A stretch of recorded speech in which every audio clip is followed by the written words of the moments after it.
The NBA world has been waiting to see what LeBron James is going to do. He signed with the Philadelphia 76ers for much less than people even expected him to sign with. We'll talk about it all and more right after this. Welcome to the number one place for your daily basketball news and analysis, NBA Central.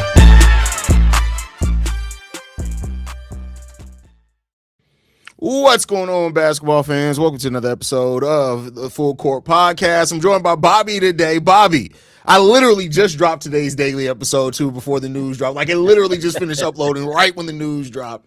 But LeBron officially going to the Philadelphia 76ers. The 76ers have seen such a glow up this season, bro. From the Jaylen Brown trade that nobody expected. Now you have LeBron joining that team. One thing that I've always said about the 76ers is they need to build a team that's good enough to contend. And then that way, if Joel Embiid's healthy, it's the icing on top of the cake. They can preserve him throughout the season and make sure he's going to be healthy and ready to go by the playoffs. They are really in a position to do that. But let's focus on LeBron here. He goes to Philly on a 2-year, $8 million deal. How you feeling, Bobby? First and foremost, I didn't think he was going anywhere for $8 million, knowing that's the type of money that he normally makes. But, man, shout out to Philly. Y'all said Daryl Morey, to hell with you. Then the new guy, I don't know his name, so I apologize. But he been cooking all off season. And honestly, as an NBA fan, of guy that loves basketball, I wanted to see the matchup with Steph and LeBron. Just to, you know what I'm saying, just to ride out into the sunset. I really wanted to see that. But this move right here, LeBron going back to the Eastern Conference, and then keeping in mind that the parity around the NBA, you just don't know who's going to be that team to finally break that chain of 8 consecutive championships of different teams. I think this is going to be crazy. Obviously, there's going to be some questions about the schematics and the fits and all that. But, man, Tyrese Maxey is a dog. And LeBron plays really well with good guards. And, i.e. a Kyrie Irving from years past. Then you look at Joel Embiid, to your earlier point, you look at him, and if he can remain healthy, or at least you can buy him time. You can really have a load management plan in place to keep him and preserve him for as long as possible until the games really start to count in April, May, and June. So I didn't expect this. I thought that there was going to be probably a Steph Curry thing going on, or probably right out into the sunset in Cleveland. But shout out to Philly. I can't hate on that because they cooked this offseason. Yeah, and I see this comment from Haize, like, please don't tell me you believe in the hype of the Sixers have a chance to win the championship. They're in the East. B, this is a deep team. Like even with Joel Embiid, like, let's keep in mind, he was injured a lot last season. Look at how good they were. Tyrese Maxey played at an MVP level at times last season.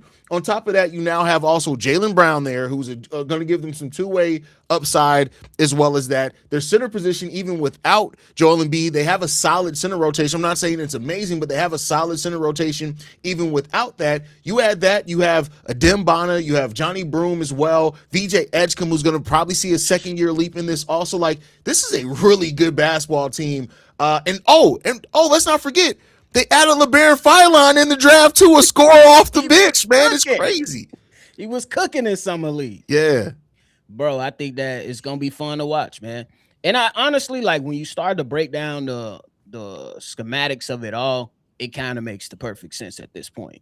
Because now we know LeBron, he ain't playing defense. Can he show a little effort?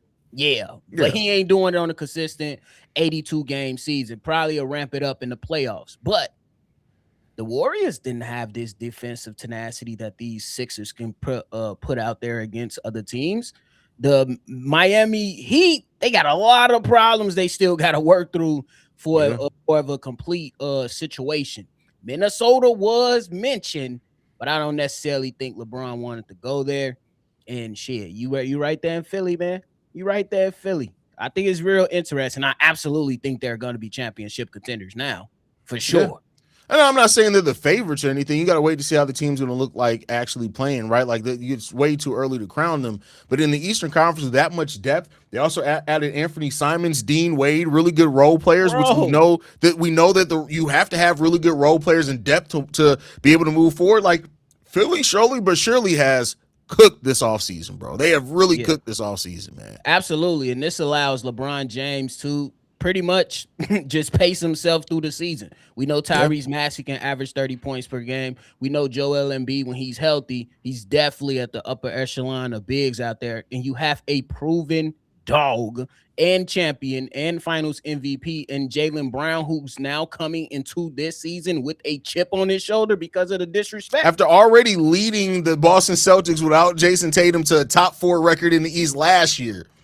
Like, it's literally like when you start breaking it down and thinking about it, it's literally the perfect situation at this particular moment in time. Yeah, we wanted, at least some people probably wanted to see the reunion with Cleveland and ride out into the sunset like that. But at the end of the day, nobody wants to play alongside James Harden. Not because he's solid as a basketball player, but that was just too conflicting with Donovan Mitchell and James Harden potentially.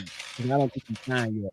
So just return. So yeah. We got Steve-O in the building. Steve-O, me and Bobby have talked about the impact. We've both said that we feel like the Phillies going to legit be a championship contender. How do you feel about the deal? How do you feel this place is feeling in the Eastern Conference? They have no reason not to be, if not one or two, the best team in the East. Just quite frankly, they got everything suited to be a championship contender. Like you said, not only does it give a way where LeBron can not have his foot on the gas 100%, it also gives an avenue where Joel Embiid don't have to have his foot on 100 on the gas 100 miles per hour either. It's the perfect scenario. You got a big mixture between youth and experience, and quite frankly, it's weird to say I kind of wanted to see it just to see what it would look like. Like I said, like the lineup is gonna be crazy. So you got Brown at the 4, Brown at the 3, Maxey at the 1. I forget who playing the 2. Well, VJ at the 2. Yeah, VJ. Yeah, that's a athletic ass, big ass team. Like. I mean, of course, like a lot of people gonna say, like, is this going? I don't necessarily feel like this just completely makes them unbeatable per se. It's gonna be tough, but the East is back. That's why I got to say the East is officially the East back. is deep. Like you're talking about the top 10 teams in the East. Like legitimately, there's no holes. Like this isn't going to be the old school East where you're 39 wins and sneak into the play-in. You're going to have to be above 500 just to get into the play-in this year. Yeah, I agree with that wholeheartedly, bro. Hey, somebody cue up the Joel Embiid crying down the thing, Al, because he definitely crying right now. But this time it's not in heartbreak. It should be in excitement. Finally, Joel Embiid, we can trust the process. What you gonna do about it, brother? He got to stay. Like, listen, this. They have to do a good job. They have to make sure Joel Embiid's healthy by the playoffs. I don't give a damn if when the calendar flips after the All-Star break in February, tell that nigga to go home for 6 weeks, bro. Like, go put that motherfucker, give him a sensu bean, put him in the hyperbolic chamber, all that type of shit, and make sure this motherfucker is healthy by the playoffs. Give him that AD break. Remember COVID? AD had that break. Yeah. I feel like we should make him the ambassador for NBA Africa and let his ass go take care of that for a couple months. And then when he done with that, bring your ass back and come play for us. That's what we should do, to be honest with you. Because, I'm with you. Like, that's the key. Out of everything, forget LeBron, forget Jaylen Brown, forget everything. In order for them to forget a title contender, to win the title, to be the finals winner, it has to be on how healthy Joel Embiid is. Because if he's at least 80%, I don't care who they go against, it's gonna be tough. Yeah. I mean, you saw the dude with half his face paralyzed with Ball's palsy still drop almost 50 in a playoff game. Like, you get that man, like you said, 80 to 85% healthy. And that's the thing that Philly is going to have to do. And usually you see teams when they first come together, they don't do this. Now, because this is an older team, don't worry about having the best record in the Eastern Conference. Don't worry about that. Worry about being a top 4 seed for sure, but do not worry about winning the most games. Just be healthy by the playoffs. You need LeBron at his best. You need Joel Embiid at his best. You need Jaylen Brown. You need all these guys. If this roster is all healthy by then. Me and Bobby were talking a little bit about their depth too, Steve, before you came, because you got proven depth players here. You got Dean Wade, who's been on a championship contender Cavs team. You got Anthony Simons, who contributed really well as a depth piece for that Boston Celtics team. You got a young guy in LeBaron Philon who may blossom into a star for you off the bench this season. You got Johnny Broom. You got a Dembana. Like, you have a legit bench here too. Use those guys. Get those guys playoff ready by giving them a lot of minutes during the regular season. Don't be trying to win 60, 65 games. Get into the playoffs healthy, and it could be a monster of a playoff series, man, if you can get that done. Hey, man, I hate injuries in sports, bro.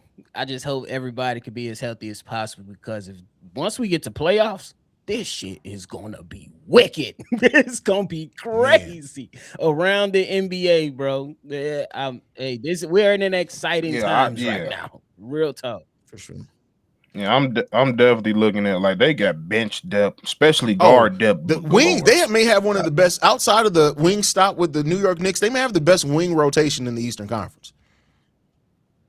Yeah, I like, the only thing they'll probably be missing is maybe a backup big, and that's about it. If they go get a backup big, which I'm pretty sure somebody's out there, go do something.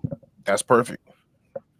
You get maybe two big bodies that you could just throw out there for foul trouble purposes. Yeah, this team is pretty much complete. I like the turnaround. Like you said, you still got Nick Nurse there, who's won a championship, is experienced. Nick Nurse so is happy today. You got all the recipes. Nick Nurse is very happy today. For sure. Yeah, he should be. Kid in the can shot. You got Rico Haize as the assistant coach as well. Like, they got it going on over there. Bro, I like, can't even lie. Put themselves in a position is they just benefited from so much this year, bro. Because, like, not to say that, like, Philly, like, there was times where Tyrese Maxey was playing at an MVP level last season. And, you know, you traded McCain and all that type of stuff. You had Quentin Grimes there on a 1-year contract. Like, you've turned all that around into now you have. And I'd say this: they were a threat to come out the East even before this. With everything that they, I wouldn't say that they were favored. Literally. Now that, like, you are a favorite in the Eastern Conference, man. You got 1 and 2. Something went wrong. Yeah, that'd be crazy for sure. All right, I got to get ready to go do Locked On NBA, fellas. Any last thoughts before we get up out of here? Hey, it's crazy. Hey, it's a good time to be a sports fan. That's it all really I gotta is, say. bro. 2026 gonna go crazy. I'm just telling you. This NBA season gonna be not even that. Like, I know this doesn't have anything to do with actual basketball. 2K tournaments this year about to be crazy as well, bro. Like, what you mean? Finna go crazy, man. I'm just real quick. I'm excited to see them Atlanta Hawks. Not even gonna lie, I'm interested to see my Bulls. I'm gonna be very, very interested to see the Sixers, and I want to see if Jason Tatum. Hey, we see what Jaylen Brown did without you. What you gonna do without him? And he gonna be gunning. And I can't wait. Let's go. I can't wait for it. Because can you imagine what the narrative is going to be if, like, Jaylen Brown led them to a top 4 record in the East, and let's say that they, like, fall down at, like, the 7th or 8th seed? Boston, man, it's gonna prove my theory right. I always said I felt who was better. We'll see. It's time to prove it now.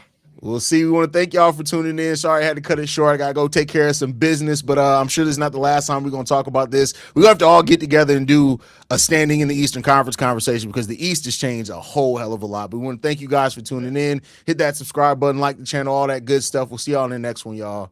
Peace. Peace.